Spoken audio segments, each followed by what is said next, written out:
You watch a man stumble into a coffee shop at 6 a.m. Dark circles, 3 days without proper sleep. But here's the thing. He doesn't look tired. He looks sharp, alert, almost dangerous in his focus. He orders his coffee with aggressive precision. His eyes are wide. His movements are sharp. A stranger might think he's the most energized person in the room. His coworker walks in 10 minutes later, slept solid for 8 hours, looks calm, normal, stable. But the sleep-deprived man? He's the one people notice. He's the one who seems alive.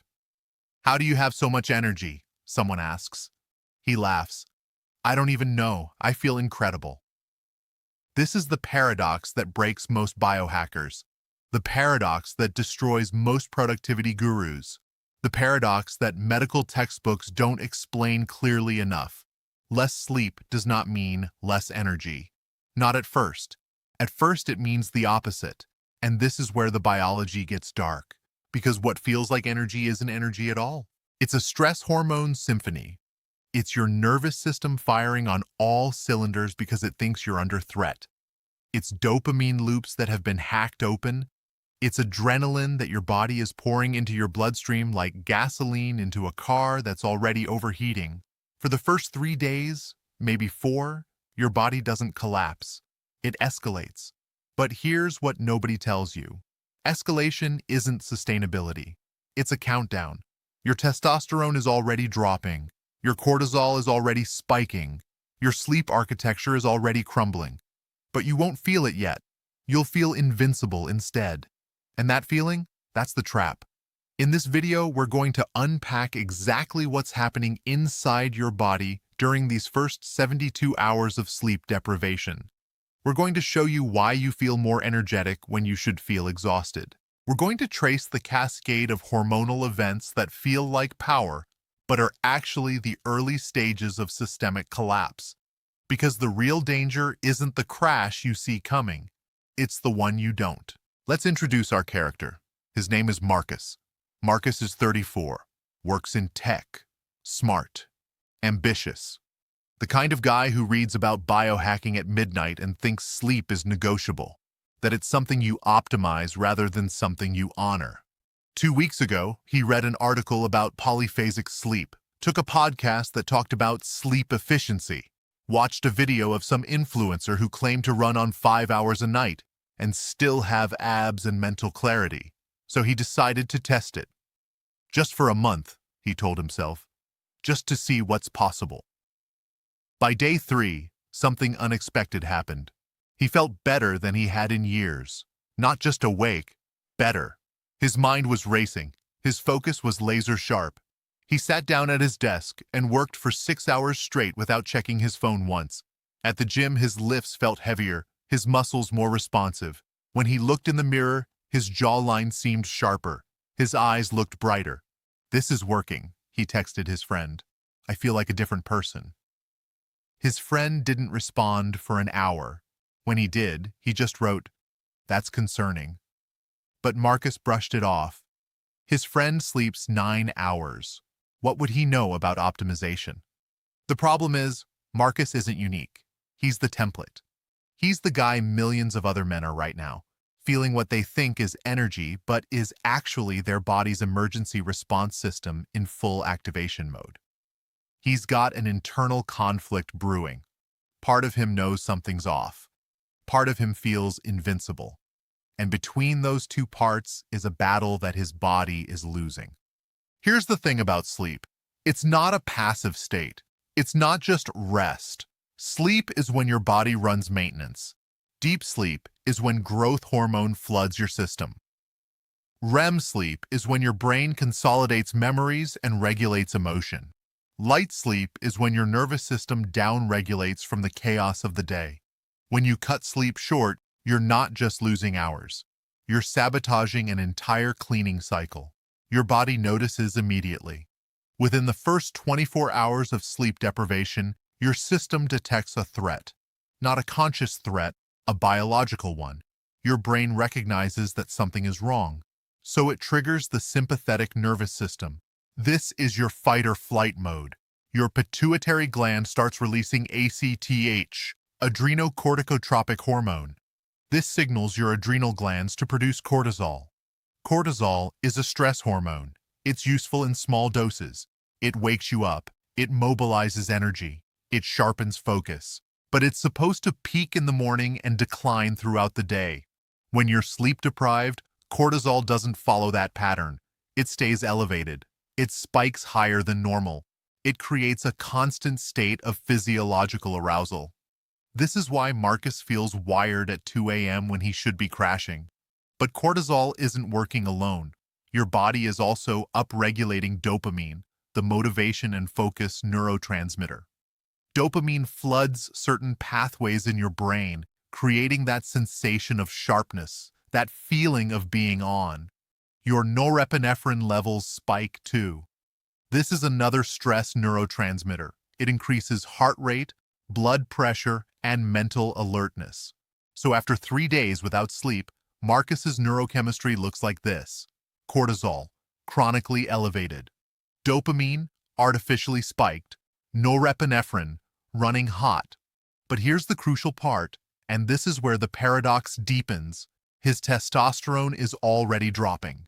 Sleep deprivation causes testosterone to plummet. Studies show that losing just 1 night of sleep can reduce testosterone by up to 15%. Lose 3 nights, and you're looking at 25 to 30% reduction. But Marcus doesn't feel less testosterone. He feels the opposite. Why? Because cortisol and dopamine are drowning out the signal. They're so loud that they're masking the testosterone decline. Marcus feels sharp, focused, and driven, all things associated with high testosterone, even though his testosterone is collapsing. His body is running on emergency fuel, and emergency fuel feels like premium fuel if you don't know the difference. By day 5, Marcus has built a story around his new lifestyle. He's not sleep deprived, he's optimized. He's not running on stress hormones. He's running on discipline. He starts telling people about it. His buddies at the gym notice he's more irritable. He snaps at someone over something trivial. But he tells himself it's confidence. It's assertiveness. It's the mindset of a winner. His sleep is fractured now. He goes to bed, lies awake for 30 minutes, drifts for 2 hours, wakes up, checks his phone, tries to fall back asleep, fails. By 4 a.m., he gives up and goes to the gym. At the gym, something interesting happens. His strength is still there, maybe even slightly elevated. This is a real physiological response. When cortisol is elevated, it triggers a catabolic state. Your body breaks down muscle for energy. But in the short term, the mobilization of that energy can feel like strength. You're pulling from reserves, and those reserves feel abundant for a moment. But they're not abundant. You're depleting them. His appetite is weird. Sometimes he's ravenous. Sometimes he's not hungry at all.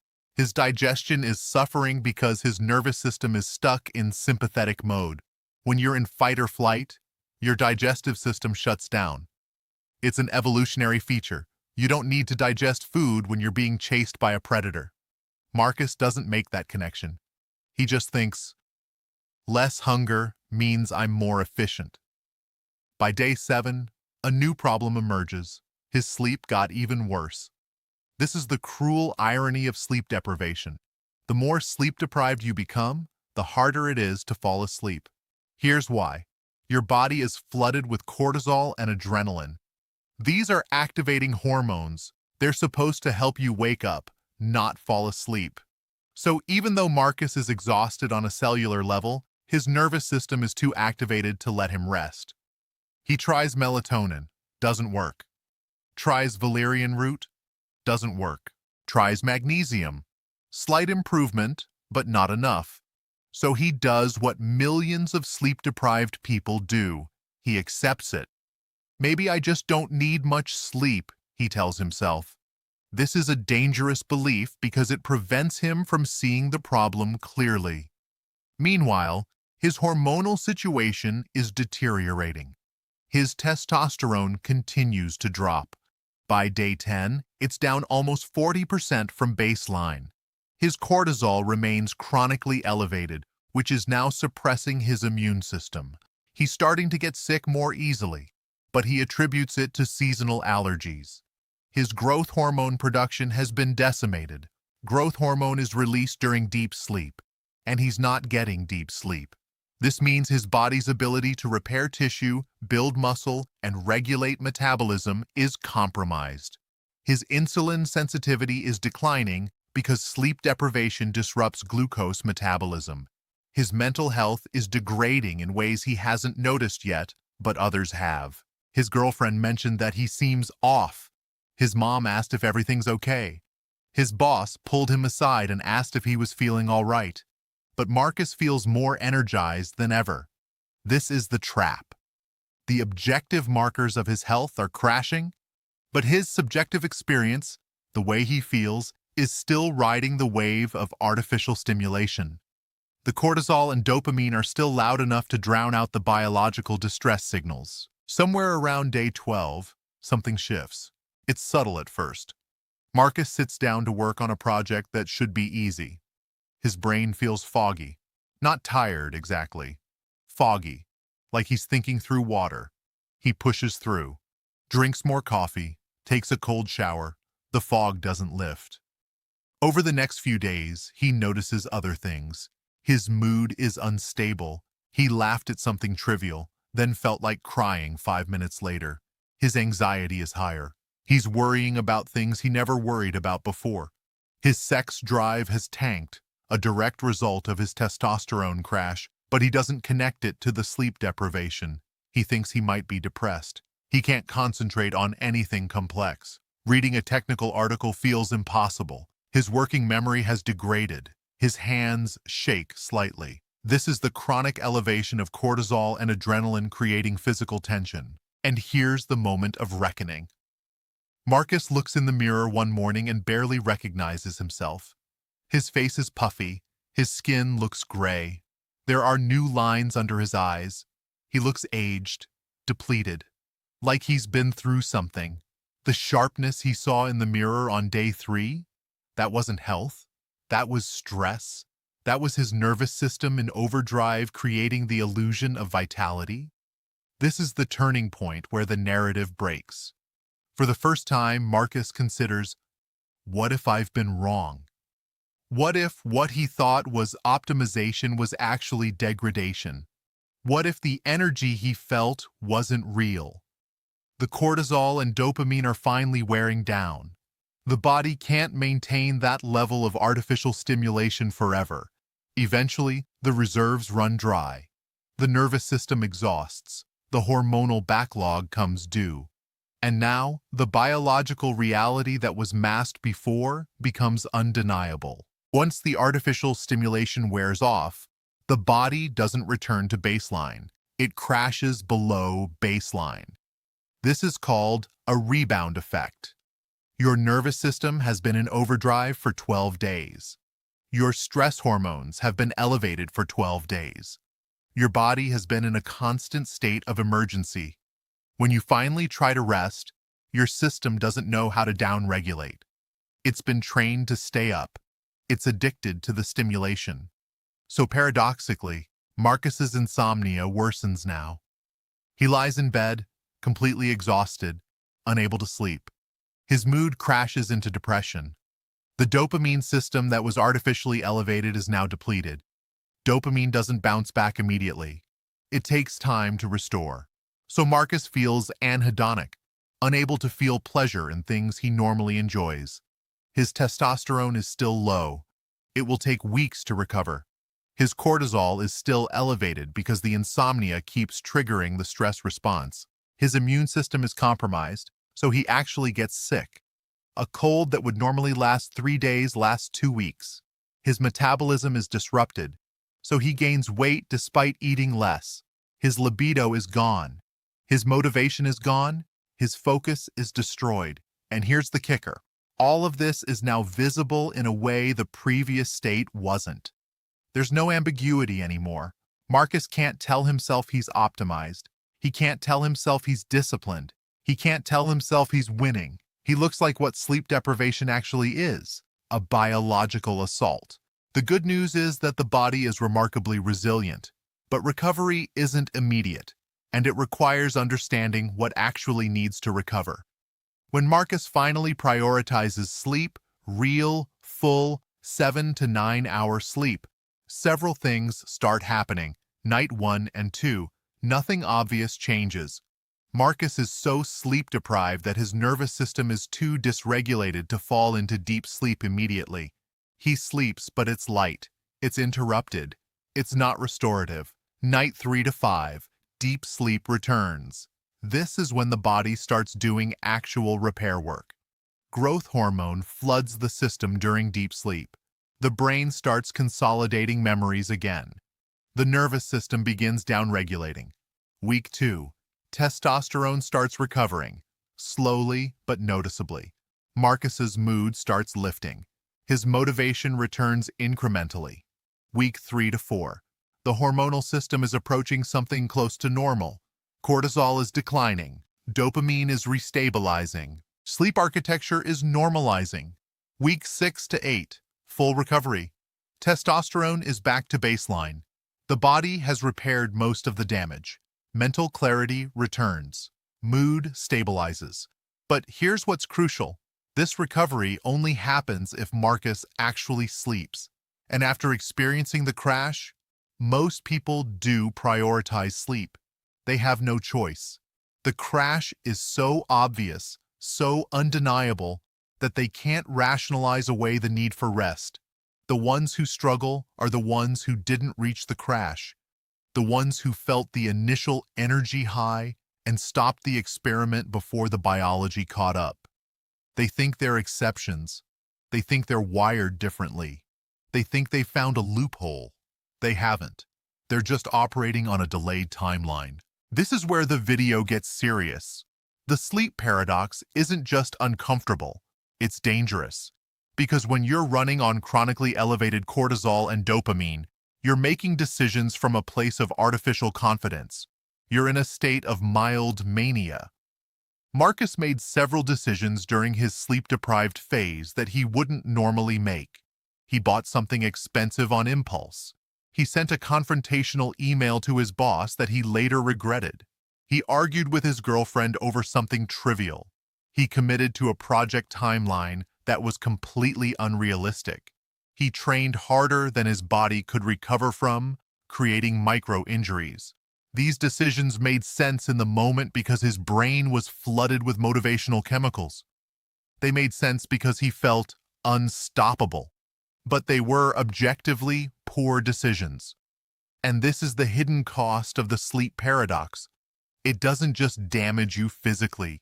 It damages your judgment. It damages your relationships. It damages your career. Because you're making life decisions from a neurochemical state that isn't sustainable and isn't representative of reality, you're optimizing based on an illusion. This is why sleep deprivation is so insidious. It's not like other forms of self-sabotage. You feel like you're winning while you're losing. You feel like you're climbing while you're falling. And by the time you realize the truth, the damage is done. So how do you avoid the paradox entirely? Step 1. Understand that sleep is not negotiable. Not in a motivational sense. In a biological sense. Your testosterone production depends on sleep. Your growth hormone production depends on sleep. Your immune system depends on sleep. Your decision-making depends on sleep. You cannot optimize your way around this. You cannot biohack your way around this. You cannot willpower your way around this. Sleep is the foundation. Everything else is built on top of it. Step 2. Establish a baseline. For 1 week, prioritize 8 hours of sleep per night. Not 7, not 7.5. 8. This is your reset point. Track how you feel. Track your energy levels. Track your mood. Track your performance. This is your actual baseline, not the artificial high of sleep deprivation, not the normal state you've adapted to, your actual biological baseline. Step 3. Pay attention to the signals. If you start feeling unusually energized after cutting sleep, that's not a signal that you're optimizing. That's a signal that you're triggering your stress response. If your mood is unusually elevated after cutting sleep, that's not a signal that you're winning. That's a signal that your dopamine system is being artificially stimulated. If you're having trouble concentrating but feeling more motivated, that's not a paradox to exploit. That's a warning sign that your nervous system is dysregulating. Step 4. Monitor objective markers. Don't just go by how you feel. Get your testosterone tested. Get your cortisol tested. Get your sleep tracked with a sleep monitor or wearable. Numbers don't lie. Your feelings do. Step 5. Respect the recovery process. If you do cut your sleep for a period, whether intentionally or unintentionally, and you hit a crash, don't panic. Don't try to fix it with supplements or coffee or willpower. Just sleep. Full, prioritized, non-negotiable sleep. The body's healing capacity is extraordinary, but it requires the right conditions. And the first condition is sleep. There's a psychological component to the sleep paradox that's worth acknowledging. We live in a culture that valorizes hustle, that celebrates overwork, that treats sleep as laziness. Sleep when you're dead, the saying goes. You can sleep when you're resting, another variation. There's the implicit message: real success requires sacrifice. Real achievement requires pushing past your limits. So when you feel energized after cutting sleep, it feels like validation. It feels like proof that you're the kind of person who can push past normal limits. It feels like evidence that you're built differently, and that's seductive. It's seductive because it confirms what you want to believe, that you're exceptional. But you're not. None of us are. The sleep paradox works the same way in everyone. Your testosterone drops the same way. Your cortisol spikes the same way. Your nervous system dysregulates the same way. The only variable is how long the artificial stimulation lasts before the crash comes. Some people crash after a week, some after 2 weeks, some after 3. But it always comes. The men who win aren't the ones who fight sleep. They're the ones who respect it. They're the ones who understand that real strength isn't about pushing past your limits. It's about working within them intelligently. They're the ones who understand that actual energy, the sustained, reliable kind, comes from recovery, not from emergency mode. They're the ones who understand that the paradox is a trap, and the way out is also the way forward. So where does this leave Marcus? After hitting his crash, he made a decision. He decided to actually take sleep seriously. He established a consistent bedtime, 9 p.m., every night, no exceptions. He established a consistent wake time, 6 a.m., even on weekends. He optimized his sleep environment, blackout curtains, cool temperature, no screens after 8 p.m., and here's what happened. Week 1. He felt exhausted and slightly depressed as his body caught up on the sleep debt and his cortisol normalized. Week 2. His mood stabilized. His energy became consistent, not the artificial spike, but the real sustainable kind. Week 3. His testosterone started recovering, his motivation returned, his mental clarity came back. Week 4. He got blood work done, his testosterone was recovering, his cortisol was normalized, his markers looked like the markers of someone who's actually healthy. And the interesting thing? He had more energy now, real energy, than he ever had during the sleep-deprived phase. Not the kind of energy that comes from emergency mode, the kind that comes from a body that's actually getting what it needs, the kind that comes from a nervous system that's regulated and capable, the kind that comes from hormones in balance rather than hormones in chaos. And here's the final insight. Once Marcus understood the paradox, he could see it everywhere. He could see his friends who were sleep-deprived and thought they were winning. He could see the culture that celebrated the grind and mocked rest. He could see the trap he'd almost fallen into permanently. And he realized something. The sleep paradox isn't a loophole. It's a test. The test is whether you can distinguish between real strength and artificial stimulation, between sustainable energy and emergency mode, between the feeling of winning and the reality of winning. Most people fail the test because the artificial stimulation feels so good. It feels like proof of their exceptionalism. But the ones who pass understand something deeper. True optimization isn't about squeezing more out of less. It's about building systems that are actually sustainable. True energy isn't about emergency mode. It's about recovery that precedes demand. True strength isn't about pushing past your limits. It's about understanding what your limits are and respecting them. The sleep paradox reveals a fundamental truth about the human body. It's not your enemy. It's not something to hack around or outsmart. It's something to listen to. And when you do, when you actually prioritize sleep, when you actually build recovery into your life, that's when the real work begins. Not the work of pushing harder, the work of building something that lasts.